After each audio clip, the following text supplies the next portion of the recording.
what is it that you do? My life was great till you added colors. Like the moon needs the sun, we don't care about the others. You set my Bonjour tout le monde, world j'espère que on vous allez bien. fire. Bienvenue dans ma cuisine pour aujourd'hui une recette salée. On va faire un filet mignon à l'italienne.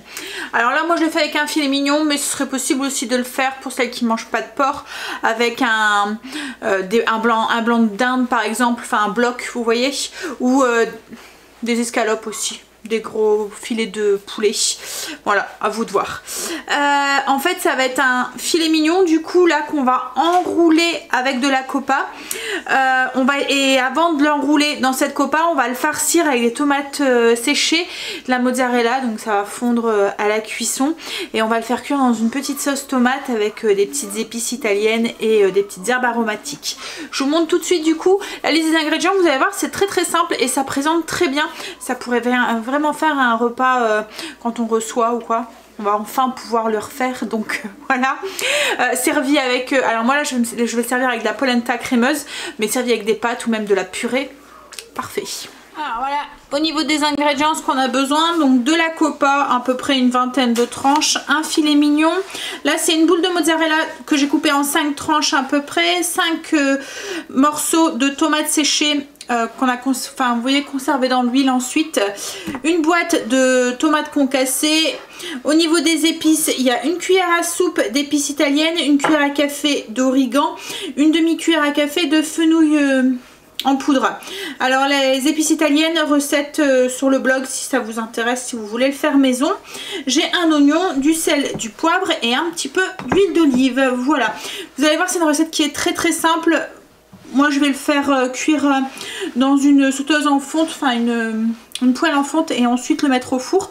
Mais c'est possible aussi de le faire directement à la cocotte, cuire à feu doux. En fait, cocotte ou fonte, ça dépendra du résultat, ou four, ça dépendra du résultat que vous voulez obtenir. Si vous voulez quelque chose de croustillant ou quelque chose d'un peu plus moelleux quoi, en fait. Vous voyez, parce que là au four, bah, la copa va rester un peu croustillante, alors que dans la cocotte, elle risque de prendre un petit peu l'humidité quoi, en fait.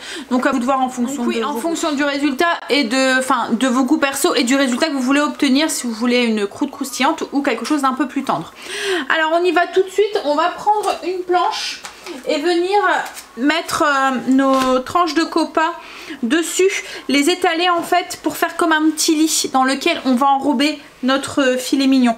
Donc on les fait chevaucher un tout petit peu et on fait ça sur plusieurs lignes. Une planche en bois et je viens mettre mes tranches du coup, hop, délicatement, en les faisant se chevaucher.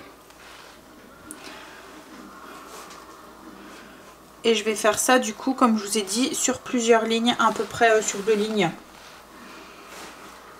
Peut-être même 2-3 lignes. En fait le but c'est d'en venir vraiment enrober ensuite notre filet mignon. Donc en fonction de l'épaisseur de votre filet mignon.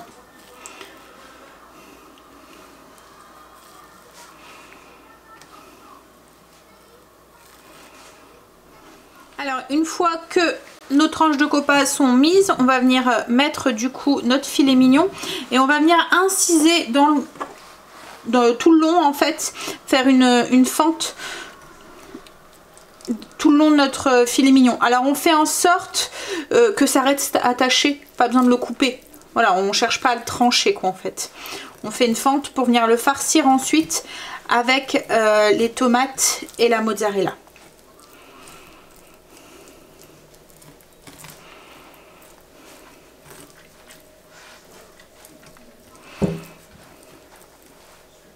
Voilà, donc je l'ai bien tranché, enfin fendu.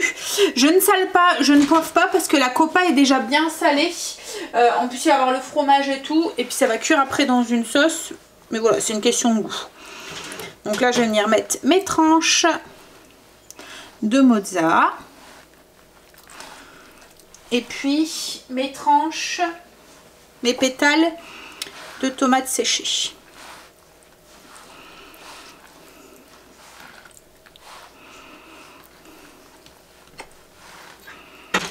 Donc une fois que c'est mis, on va venir plus ou moins hop, le fermer un petit peu.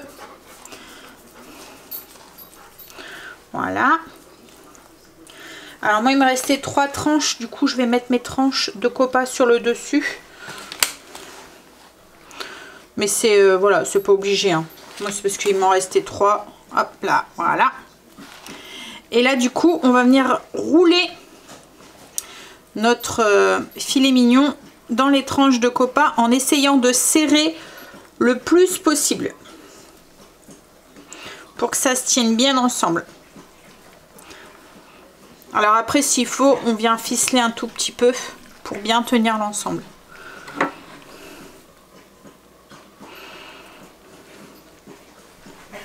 Voilà, moi je préparais des morceaux de ficelle. Et je vais venir du coup lier tout ça. Alors je fais ça pas du tout à la mode boucher, hein. Je fais ça à la mode Sandra. Parce que du coup, je ne sais pas le faire. Donc je prépare des petits bouts. Je vais venir poser mon rôti.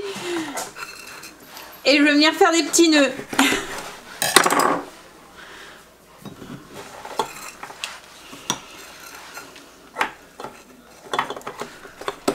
Donc je passe mes ficelles et comme je vous ai dit, hop, je viens faire des petits nœuds assez serrés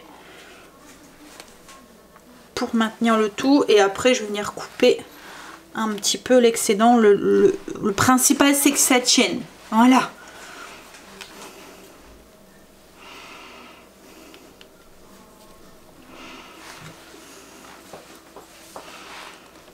Du coup on s'en va en cuisson. Comme je vous ai dit, moi je vais le faire cuire au four, donc dans une cocotte, enfin dans une poêle en fonte. C'est tout à fait possible de le faire aussi à la cocotte sur le feu, enfin sur le gaz directement, c'est à vous de voir.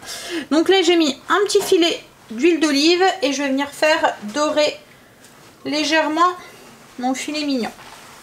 Alors une fois qu'il commence à bien dorer, je vais ajouter les oignons pour les faire dorer aussi un petit peu. Donc une fois que l'oignon est revenu, on ajoute la boîte de concassé de tomates. On va baisser le feu. On va ajouter donc nos petites herbes. Et puis un peu de sel et un peu de poivre dans la sauce. Alors mettez pas trop de sel parce qu'il y a déjà du sel dans, surtout si vous utilisez mon assaisonnement italien.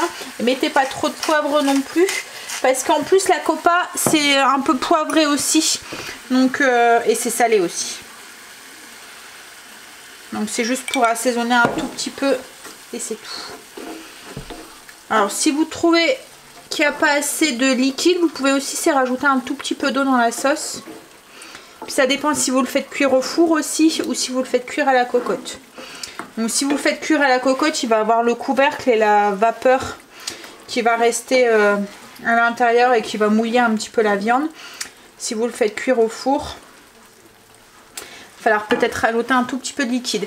Donc là du coup, si vous le faites à la cocotte, un couvercle et on laisse mijoter 20 minutes. Si on le fait au four, on le fait préchauffer 180 et on le fait cuire 20 minutes. Je vous montre du coup en fin de cuisson ce que ça donne. Alors comme je vous ai dit, moi je l'ai fait cuire au four. Donc du coup on a la polenta, rien à voir. La pancetta, elle est un peu croustillante. Et on voit à l'intérieur, vous voyez les morceaux de tomates et la mozzarella qui a fondu. Voilà. Mais bon, après c'est aussi bon aussi en cocotte. Hein. C'est juste le résultat que vous voulez quoi en fait. Si vous voulez la polenta qui est un peu plus croustillante ou plus fondante. Et puis aussi la texture du filet mignon aussi va jouer. Elle sera un peu plus cuite. Vous voyez, enfin moins... Elle se tiendra peut-être moins bien si vous la faites cuire à la cocotte quoi en fait. Voilà. Donc voilà pour la recette du jour. Comme je vous ai dit, c'est vraiment très très simple mais ça présente très bien. Avec, je vous dis, avec une purée, enfin un truc pour... accompagner cette sauce quoi en fait, purée, parce qu'en plus la sauce elle est vraiment très très bonne puisque la copa, la tomate séchée, tout ça a aromatisé la sauce. Donc il faut quelque chose pour l'éponger, style de la purée, des pâtes ou comme là de la polenta crémeuse. Ça va très très bien ensemble. Si vous voulez la recette de la polenta crémeuse, elle est sur le blog. C'est une recette que je vous avais déjà partagée. Donc je vous mets une petite photo ici, un visuel de l'assiette. Je vous mets ensuite le visuel de la fiche recette que vous pouvez aller retrouver en barre d'infos si vous voulez la télécharger sur le blog. Je vous fais des bisous et je vous dis soit à 18 h pour un vlog ou soit à bientôt dans une prochaine vidéo. Bye, bisous. I just wanna love you, just wanna hold you, just wanna